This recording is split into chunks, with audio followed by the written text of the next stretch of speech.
Mwanafamilia wa Mbayu TV aliyewahi kuwa mkurugenzi wa mawasiliano, itifaki na mambo ya nje wa Chama cha Demokrasia na Maendeleo Chadema, John Mrema ameendelea kukosoa mkakati wa chama hicho wa kujipanga kuzuia uchaguzi mkuu unaotarajiwa kufanyika baadaye mwaka huu wa 2025, ikitajwa kuwa ni sehemu ya utekelezaji wa programu ya No Reforms No Election inayoendeshwa na chama chao. Kupitia ukurasa wake binafsi wa mtandao wa kijamii wa X, zamani ukitambulika kama Twitter, Mrema ambaye pia ni miongoni mwa waambata wa kundi la G55 linalopingana na mpango wa chama hicho wa kuzuia uchaguzi, likiamini kuwa ni mpango usiokuwa sahihi na usiotekelezeka. Badala yake wao wanaamini huo ni mkakati wa nyuma wa kususia uchaguzi mkuu. Kupitia chapisho hilo ambalo Mrema amedai kuwa analenga kumjibu mwanasheria mkuu wa chama hicho na mjumbe wa kamati kuu Dr.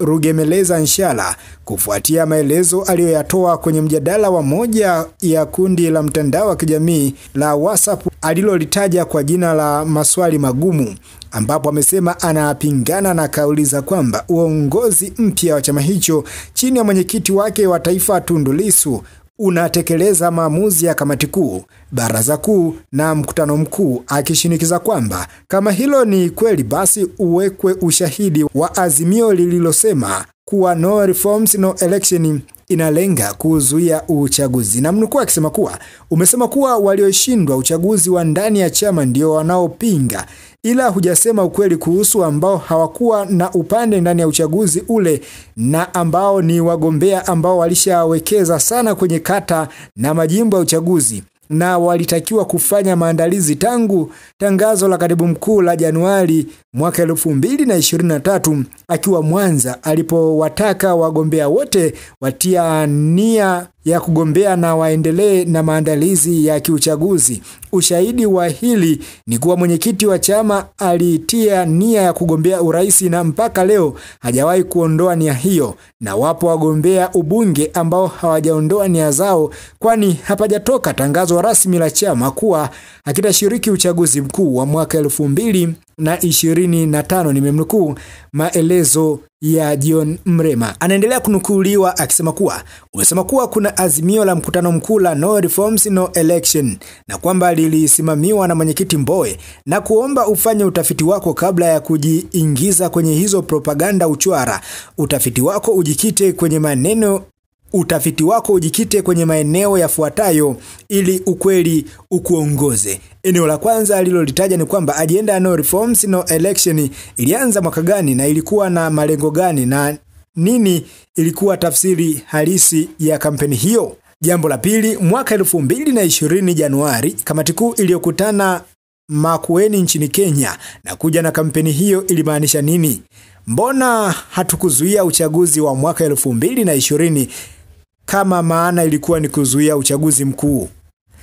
Jambo la tatu, taarifa ya baraza kuu kwa mkutano mkuu uliowataka viongozi kwenda kufanya maandalizi ya kuingia kwenye uchaguzi, ikiwa ni pamoja na kuandaa wagombea, ilani, rasilimali kama kulikuwa na kuzuia uchaguzi. Kwa nini mkutano mkuu uliazimia kwenda kufanya maandalizi hayo?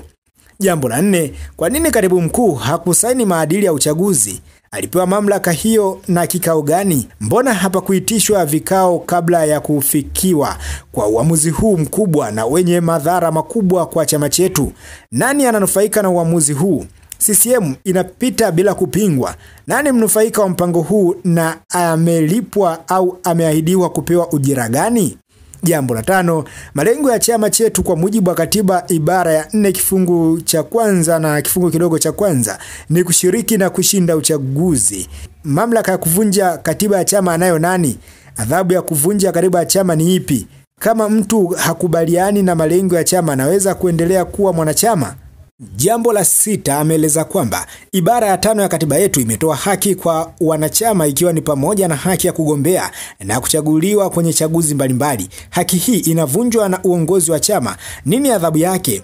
Au kiongozi anaweza kuvunja katiba ya chama na asikemewe au kuchukuliwa hatua? Naomba ukikamilisha huo utafiti wako utupatie taarifa ili tuweze kujiongoza vyema. Mrema ameweza kusema hayo na mimi nimeweza kunukuu. Mrema amekemea tabia baadhi ya makada wa chama hicho kuwadharau wenzao kutoa lugha za kuudhi na matusi, akidai hayo hayawezi kusaidia chama chao, kwani chama cha siasa hakiendeshwi kama kikundi cha wanaharakati. Ameweza kueleza John Mrema aliyekuwa ni mkurugenzi wa mawasiliano, itifaki na mambo ya nje wa chama cha demokrasia na maendeleo Chadema.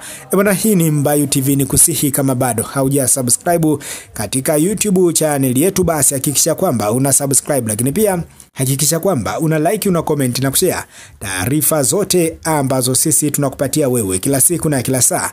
Ni David Edward.